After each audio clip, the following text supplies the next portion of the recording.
In today's video, as we've been doing for quite a while now, we're going to be taking a look at the tropics here where things are heating up quite a bit. We do expect more activity after this as well. As we obviously head into late July, into August, we're going to regularly see things like this happening. So this is going to become a more and more common occurrence. We do have Tropical Storm Dawn and our new disturbance as well. We're going to move into the storminess in a little bit, and then the temperature pattern that's going to go into a cooler pattern, followed up by a warmer pattern, and then followed up again by perhaps another cooler pattern. So this is going to be a total roller coaster, guys.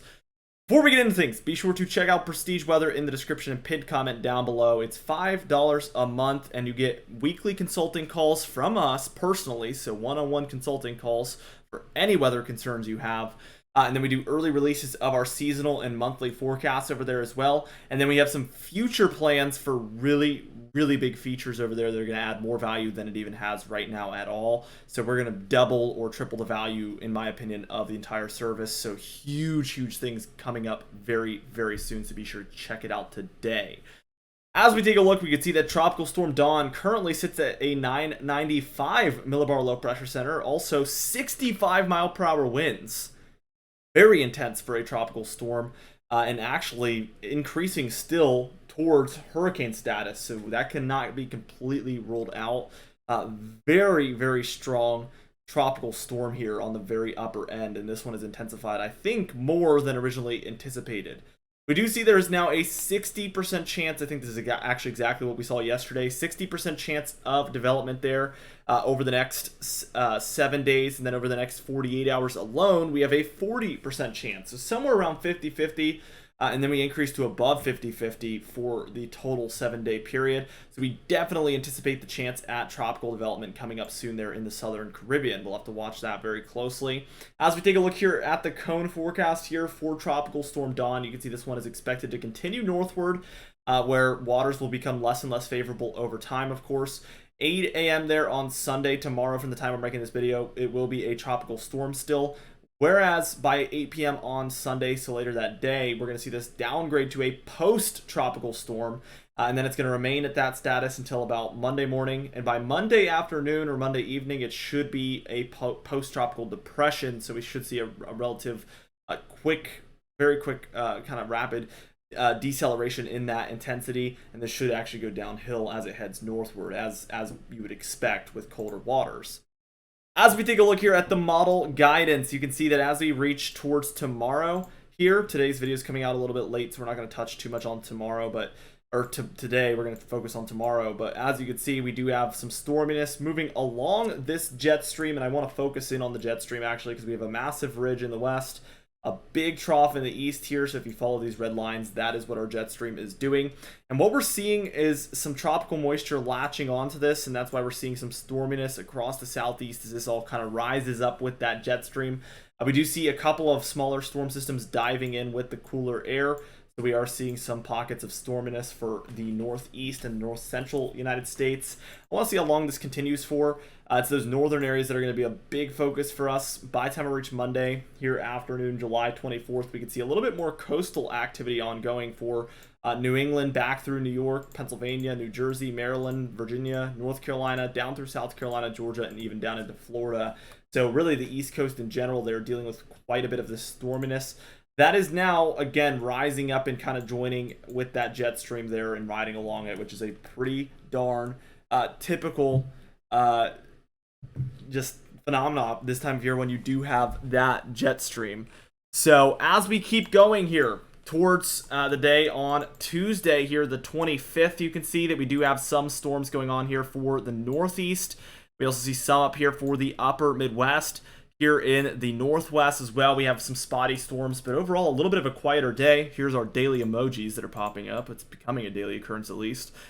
For Wednesday the 26th here, we could see that the Rockies, overall the four corner states as well, we're dealing with some thunderstorm activity for a lot of these areas in Montana, Idaho, Wyoming, Utah. We can see down through Arizona and New Mexico as well, some of this activity ongoing. We can see for the Midwest, the Great Lakes and the Ohio Valley, we see a pretty similar story there with some isolated and scattered about thunderstorms. But again, just like the day prior, a little bit quieter there. And then we can see across the northern United States, there's some scattered pockets of thunderstorms. But once again, another quiet day overall. This was a quiet pattern that we kind of predicted actually for a little bit there. You can see 1,004 millibar low pressure center setting up here with a little bit of a warm front. This could be in the form of showers, as is more typical in warm front type situations. It also could be a little bit of some thunderstorm activity due to just the high humidity, the high heat. It might be enough to really climb up into that intensity of thunderstorm status. By the time we're reaching Saturday evening there on the 28th, we could see this is going to be mostly for the upper Midwest, Great Lakes, and the Northeast there for some of these thunderstorms to roll through. As now our jet stream has completely flipped. We see a jet stream a lot more like this. So we're seeing warm air rising up, warm humid air rising up for the east. And we're seeing a little bit of some more suppressed cooler air here for the west. And that is becoming the trend here as we approach kind of the more 30th-ish time frame. By the time we reach Sunday the 30th here, speaking of the 30th-ish, we can see there are some thunderstorms around for some of the eastern states, also some of the north central states there. So we have 2 pockets of some thunderstorm activity. And then for Monday here on July 31st, we can see for the Great Lakes and the Northeast as well, some of the Ohio Valley, we do have some thunderstorm activity. The Southeast as well, deeper south, we're seeing some of this. So multiple different areas dealing with these types of conditions.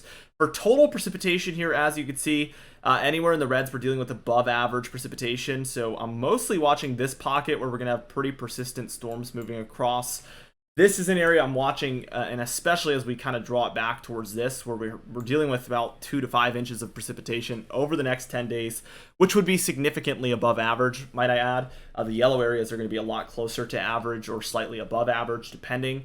And then it's the greens, the grays, the whites, obviously, where we're dealing with nearly no precipitation or below average precipitation for the next 10 days. Now, the temperature pattern, we can see this cooler air is already kind of in place where it's a little bit cooler, still going to be hot, still going to be 80s, just not quite as hot as it was when we had that warmer pattern. We see this nice little cool down. We see a strong positive PNA, which stands for Pacific North American Oscillation, and all you need to know about that is that it means warmer temperatures along the western North America areas. And this kind of is what causes this cold air to dive down from Canada, really coming from the Arctic regions, and that surges that down. And we can see that this kind of continues on, but by the time we're reaching about the 27th, again, as we approach the 30-ish time frame, we can see a negative PNA developing there. And this does the opposite. It causes this warm, humid air to surge in from Mexico and the Gulf of Mexico here. Very, very hot, very, very humid conditions moving up. And that's as we're approaching around the 30th. So we see that last until about the 30th itself. And then what we see is on the eastern end of things, this kind of backdoor cold front for a lot of eastern Canada and the northeastern United States. We still have a lot of warmth trying to push up the east, so the southeast is dealing with above average conditions, the northern areas below average conditions there, and we really just see us kind of sticking around with something like this. I mean, all the way through the 6th now, we're seeing some cold air pop up here for the northeast and mid-Atlantic, and that is the expectations at this point with warmer air out west overall. Anyway, that's it for this video, guys. I hope you enjoyed it. Be sure to subscribe for daily uploads just like this one. Also, hit the bell icon for daily notifications when we upload so you never miss one. Be sure to like the video if you did enjoy it. Leave a comment down below, and I'll see you guys in the next video.